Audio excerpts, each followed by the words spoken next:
consumo masivo en la República Dominicana ha recibido 196 propuestas. Buenas tardes, ¿cómo está usted? Gracias por aceptar nuestra invitación. ¿Qué es lo que sí se está haciendo? Gracias, gracias. Ven que vine rápido a estar con ustedes. No, lo que dice Juan es al contrario, que te ves más joven, más bella. Más joven, más elegante. Más bella no, también. Juan, deja la cosa ahí, vete al paso. Gracias, gracias. ¿Cómo estás? Bien. Muy bueno, bastante ajetreado el ambiente, pero bien, como siempre, con mucha iniciativa y mucho deseo de aportar y de trabajar para beneficio del país. ¿Qué pasó en el tema de las mesas de trabajo? Vimos que ya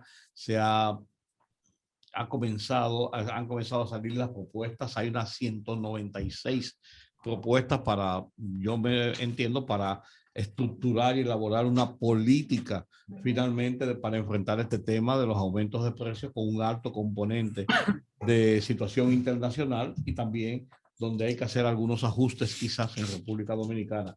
¿Cuáles son las partes medulares de esas propuestas y cómo se manejó todo el tema de las mesas de trabajo?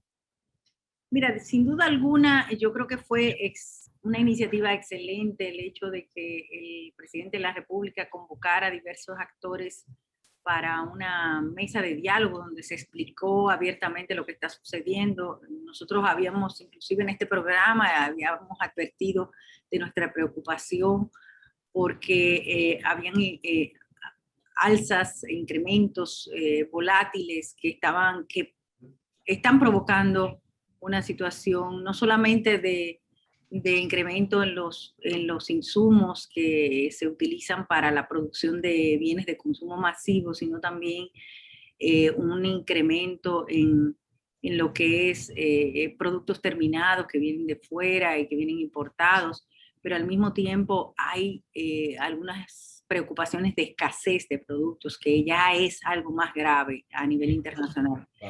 Y la verdad es que nosotros tenemos que, como yo decía la última vez que los visité, que tenemos que vanagloriarnos porque nuestro país es un país con una diversificación de la economía importante que nosotros tenemos que valorar, pero al mismo tiempo con una seguridad alimentaria que ha garantizado el abastecimiento de los productos de primera necesidad y que nuestra población no ha sufrido escasez como lo han sufrido otros países, que ya eso es una situación más compleja y que inclusive no solamente provoca incertidumbre en la población, sino también que es un efecto de incremento de precios también, porque lo poco que tú puedes encontrar te incrementa aún más. Y cuando vemos los números a nivel internacional de los precios a los consumidores, vemos que el impacto en nuestro país ha sido menor que en otros países, precisamente porque en nuestras empresas, nuestro sector agrícola se ha preparado adecuadamente y ha garantizado abastecimiento y además los ajustes no han sido tan drásticos. Estas mesas, esta reunión fue muy productiva y luego estas mesas que se crearon, que si bien han sido, yo diría que un trabajo excesivamente rápido, porque todo esto se hizo con una rapidez para poder darle una respuesta a la población, también porque si algunas de las medidas tienen que impactar el presupuesto, estamos justamente en el momento en que se tiene que someter el presupuesto complementario del año, del presupuesto de gastos públicos del año 2021 y que el gobierno tendría que ponderar cuáles propuestas va a coger para poder implementarlas en el presupuesto. Pero todo lo que hemos visto, y es lo más importante, Rudy, es que si bien han habido propuestas muy creativas, como siempre, probablemente hay sectores que tienen mucha más facilidad para pedir, ¿verdad? que otros. No es menos cierto que todos al unísono hemos estado conscientes de que lo más importante es buscar la forma de que los sectores más vulnerables no sufran este impacto. Entonces, ahí, por ejemplo, nosotros hemos enfatizado mucho en la importancia que tiene lograr que paliar los efectos en la población a través de un incremento en las ayudas que se le da a esos segmentos de la población. Si bien es cierto que los ingresos tributarios se han incrementado en aduanas, producto mismo del incremento de los precios, como son impuestos ad valores, no es menos cierto que si tú lo aplicas a nivel general, un subsidio a un producto, tú estarías favoreciendo a todo segmento de la población. Entonces, la forma más equitativa, más justa de tú ayudar a los que menos poder adquisitivo tienen es a través de los instrumentos de apoyo, de ayuda, por programas especiales, programas de ayuda, programas sociales, de tarjetas. Y ese ha sido nuestro enfoque como mesa de trabajo que lideró la Asociación de Industrias, porque se ha estado planteando, por ejemplo, un cambio en la forma de recaudación de las aduanas, en las aduanas, para que el valor de las recaudaciones sea aplicado no con el flete incluido, sino sin el flete incluido, pre-COVID. Ustedes han oído hablar de esto. Y decimos, bueno, pero si tú haces esto, tú lo que estás es favoreciendo o cambiando las reglas de juego para favorecer productos que no necesariamente son de primera necesidad, por ejemplo, un vehículo o una maquinaria o un producto de lujo. Y sin embargo, si esa recaudación, eso mismo que tú vas a dejar de percibir en aduanas, lo aplicas directamente a través de una ayuda al consumidor y tienes el mismo, vas a utilizar los mismos recursos o hasta menos recursos, puede ser, entonces es mejor hacerlo directamente. Es más focalizado así. Más focalizado. Entonces, yo creo que han habido iniciativas muy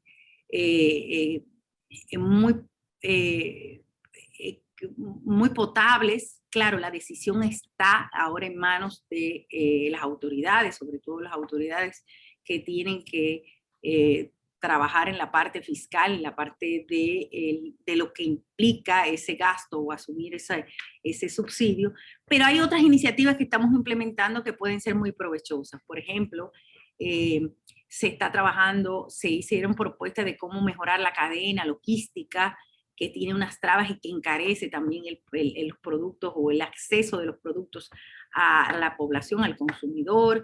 Se está trabajando en unos programas con los comerciantes para establecer precios preferenciales para productos de canasta básica.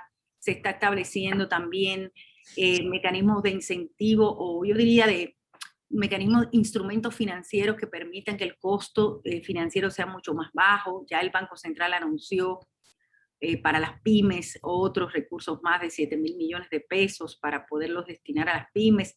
En el Banco Agrícola se está trabajando también en préstamos a tasa cero para los productores agrícolas. Se ha propuesto un mecanismo para prepararle la tierra a los productores, donde el Estado pueda asumir la preparación de la tierra, costeando los agroquímicos, los abonos, las maquinarias que se utilizan para preparar la tierra. O sea que hay muchas iniciativas interesantes, y lo más bonito de todo es que hemos creado a partir de esta mesa lo que se llama una coalición por RD Unida. Una coalición RD Unida, que es yo te iba a decir, ahí lo que me parece por la explicación que tú das, es que además de enfrentar el problema directo de los aumentos de precios, se está generando una sinergia entre los sectores más influyentes de la sociedad para ver el problema nacional dentro de un conjunto que tiene que ver con la asistencia principalmente a las clases más necesitadas. Eso es lo que me parece que estoy viendo. No solo eso, que inclusive cuando estuvimos viendo la parte de cómo enfocar este esfuerzo conjunto y vimos el resultado del logo que se está creando para la coalición, dijimos, bueno, pero esto puede ser un instrumento muy poderoso para cuando la sociedad se tiene que unir para apoyar a iniciativas de desarrollo del país. Y si bien tenemos muchísimos instrumentos que hemos, o escenarios que hemos estado presentes, como el Consejo Económico y Social, como los diálogos que se han hecho en otras ocasiones, esta idea de tú decir, mira, estamos aquí para cuando hay problemas, podemos entre todos accionar unidos. Exactamente. Y es muy bonito, la verdad que sí. ¿Qué Y sigue esa ahora? ha sido la prédica del actual presidente de la República. Ha convocado y ha llamado a todos los sectores de la vida nacional a unir sus esfuerzos para lograr poder superar la crisis que vive el país. O sea, Así mismo es, exactamente. O sea, la verdad que es precisamente lo que vivimos. O sea, cuando uno tiene crisis, las crisis crean oportunidades. Y esta crisis ha permitido crear este escenario de unidad, de apoyo para no solamente este momento que estamos viviendo, sino que puede servirnos, y que de hecho lo hemos vivido en la pandemia, pero no de manera articulada. Entonces, esto ya es el detonante de cómo tú articularte para poder apoyar a las autoridades en momentos en a que partir de este momento, ¿qué tiempo tiene ya el gobierno para tomar la decisión de cuáles son las políticas que se pondrán en El práctica? cronograma que está planteado. Bueno, ya las propuestas están hechas. La depuración la tiene que hacer el gobierno. Ahora bien, de esas propuestas vendrán acciones. O sea, no nos podemos quedar de brazos cruzados, tendremos que trabajar. De hecho, hoy nosotros tuvimos una mesa de trabajo con los sectores comerciales para darle forma a lo que es la iniciativa para programas para alimentos de canasta básica. Eso conlleva un trabajo. Entonces, cada una de esas propuestas, algunas no tienen costo, como por ejemplo, esto es una iniciativa donde tú puedes, con un sacrificio del comerciante y un sacrificio del industrial, del productor, tú haces programas especiales para paliar la situación en los productos que tú puedas hacer. Y que eso es un poco de esperanza, de optimismo para la población de que hay productos que tú puedes acceder a más bajo precio. Pero hay otros que tienen un costo fiscal, que tienen un costo para el gobierno, que eso sí, primero tiene que el gobierno tomar la decisión en ese sentido y luego ya empezaremos a implementarlo después que se tome la decisión. Entiendo que en el día de hoy las autoridades se iban a estar reuniendo para depurar las propuestas y ver qué tan factibles podían ser algunas u otras. Como bien les dijimos, nosotros hicimos una propuesta con cálculos de 3 tipos de escenarios de cómo ayudar a los más desposeídos a través de la tarjeta de Supérate, que es como se llama ahora.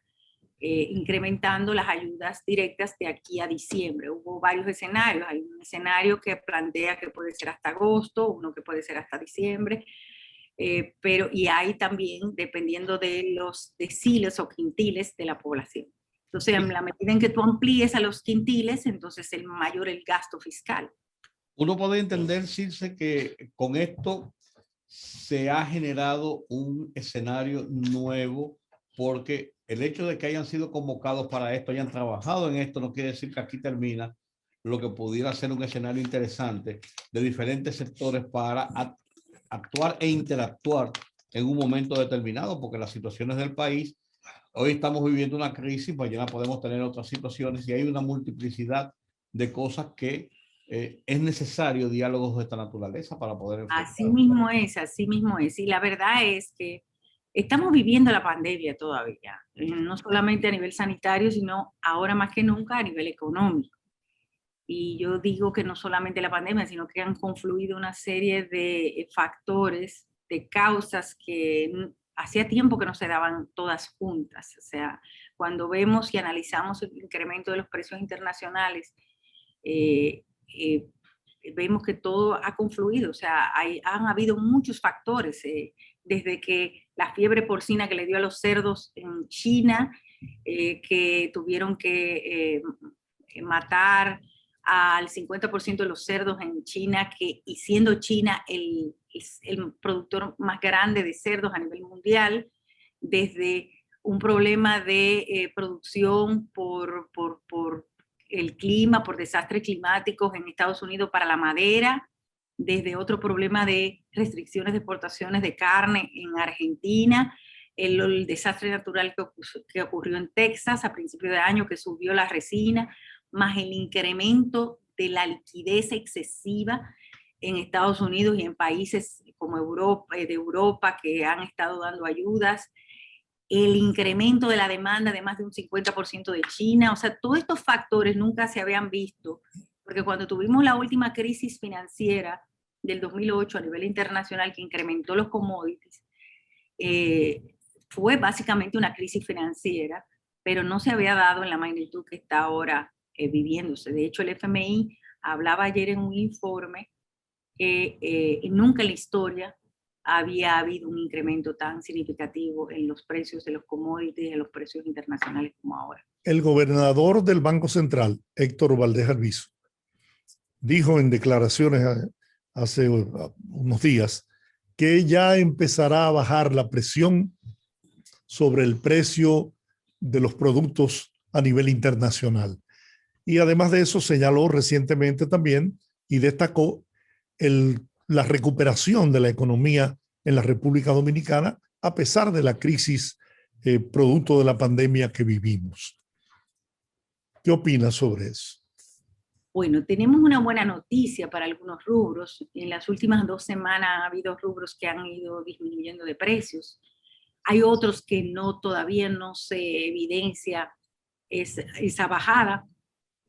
Sin embargo, debo ser clara, el impacto de esos incrementos o de esa rebaja, tanto de los incrementos como de las rebajas, no se da inmediatamente aquí, porque estamos hablando de productos transables, o sea, productos que se comercian con otros países, o sea, que se importan.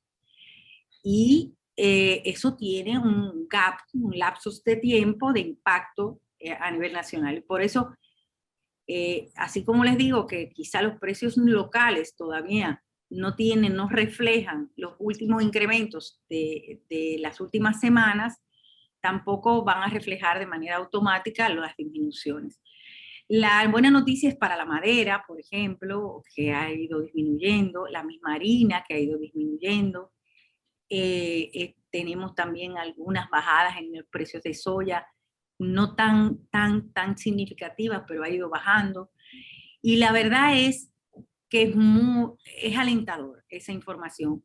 Sin embargo, la volatilidad de los mercados es lo que nos preocupa y eso te crea una situación de incertidumbre, que por eso es que hay que monitorear y mantenerse con esta unidad, trabajando, visualizando y viendo cómo va la situación para que no tengamos para que la población sufra lo menos posible estos efectos. El mayor crecimiento, según datos del Banco Central, en los renglones de nuestra economía, están en la construcción.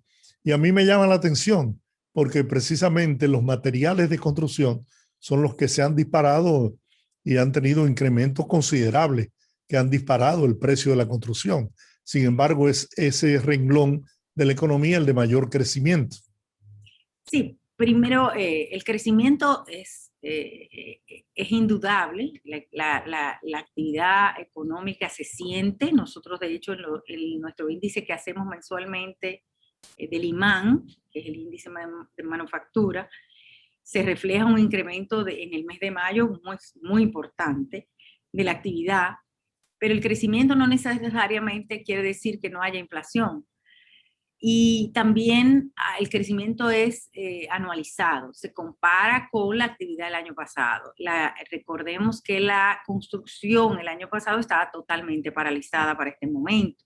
Entonces, cuando tú si ves, o sea, por ejemplo, en el sector industrial, nosotros hemos tenido un crecimiento constante y no ha habido una diferencia tan grande porque siempre se mantuvo operando, porque son productos de primera necesidad, de abastecimiento cotidiano, que tenían que seguir operando y fue parte de nuestro trabajo muy arduo durante toda la pandemia o al inicio de la pandemia.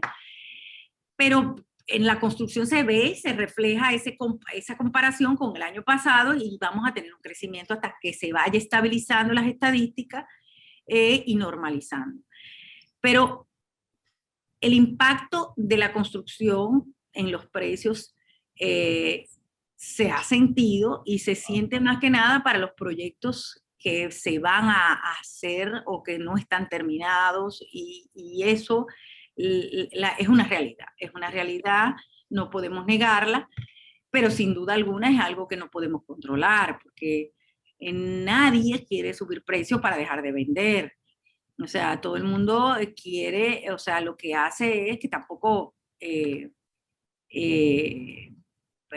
sube precios, o sea, tampoco va a perder, o sea, no va a asumir costos, pero, y de hecho hay muchas industrias que han tratado de asumir o de reducir márgenes para poder mantener precios, pero sin duda alguna, esto es una situación que por eso es que tenemos que comunicar bien a la población de que son efectos que no podemos controlar.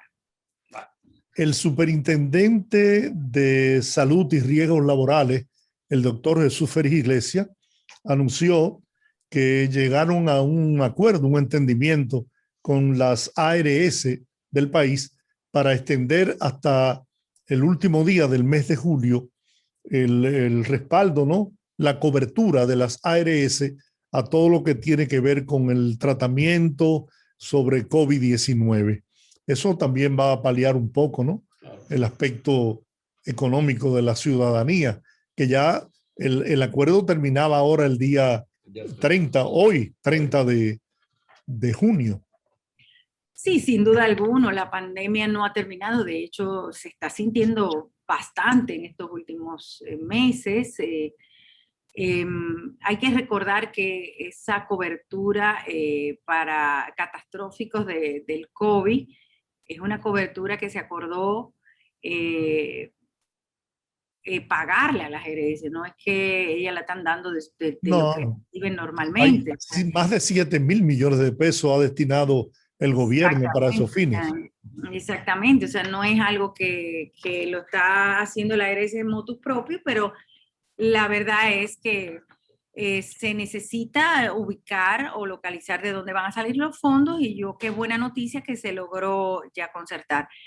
Nosotros entendemos que es el gasto en COVID ha sido bastante alto, no solamente con la cobertura de salud, sino también con las vacunas, con las pruebas de PCR, que en un momento, porque pensábamos, o sea, la gente puede pensar que eso estaba cubierto por la cobertura normal del Seguro Familiar de Salud, pero no, eso eran recursos que en primer lugar se erogaron de riesgos laborales, de los fondos de riesgos laborales, y luego continuó con fondos que estaban destinándose del propio gobierno. Entonces, es un gasto importante, por eso el déficit tan grande que puede tener el gobierno este año y que por eso tenemos que pensar en que las medidas que podamos encontrar para paliar los efectos de la crisis no vayan a drenar los recursos o los ingresos fiscales del gobierno que tiene tantos compromisos asumidos actualmente con el COVID. Se han estado recuperando puestos de trabajo de los que se perdieron durante la crisis del COVID-19 en el sector que representas? En el sector nuestro prácticamente está similar.